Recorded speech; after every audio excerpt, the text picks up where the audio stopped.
5 industries wrecked by Brexit. I'm not going to do this in any particular order of severity, I'm just going to go from the top. So number 1 would be the fishing industry. Despite it making 0.1% of the UK economy, it was a big thing within the Brexit campaign. It was something about the sovereignty of our waters. However, it's been a complete failure. Despite the fact that British quotas for fishermen over the next 5 years are going to be increased by about 25%, and it's estimated that the worth is 146 million, there's a big problem. And this was emphasised by the National Federation of Fishermen Organisations, a fishing industry group, that published a letter it wrote to the Prime Minister, Boris Johnson, saying that they consider the trade deal to be a complete failure as far as fishing is concerned.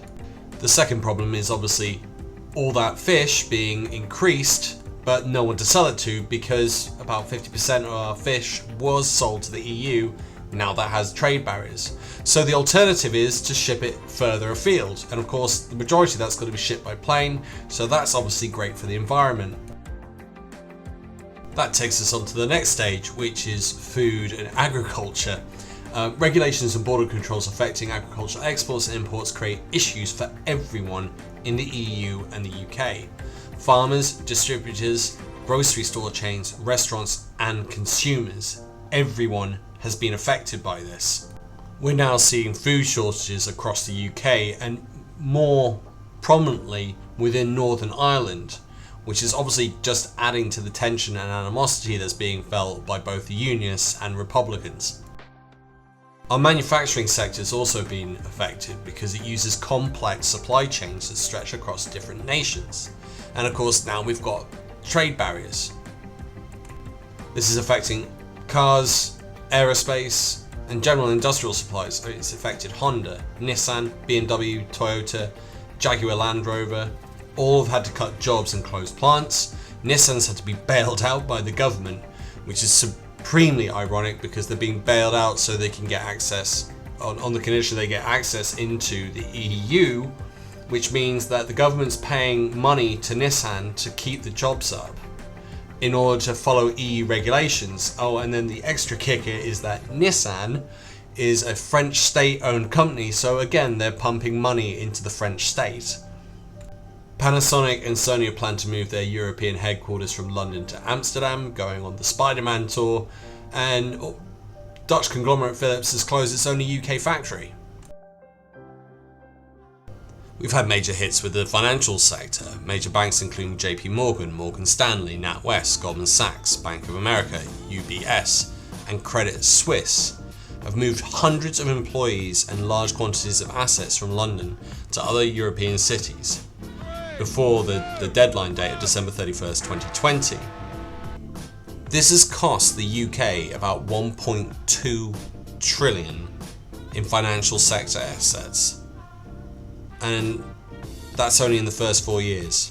There's still more companies talking about leaving and setting up in the EU. That 1.2 trillion loss is tax revenue lost. Tax revenue that can go to the NHS, or to the police, or to the fire service, or crime prevention. That's 3,428 weeks of 350 million going into the NHS. Gone because of Brexit. To make that really clear, that's 65 years. 65 years of 350 million that could have gone into the NHS. Pharmaceutical companies are also concerned about potential differences in EU and UK standards for medicines, and that means AstraZeneca and GlaxoSmithKline have now established labs in the EU. So instead of just keeping them here, they've now split. And that means that there's less money being invested in the UK. Erasmus made the UK 256 million a year. We now spend over 100 million on the Turing scheme. So we've gone from a net profit to a net loss.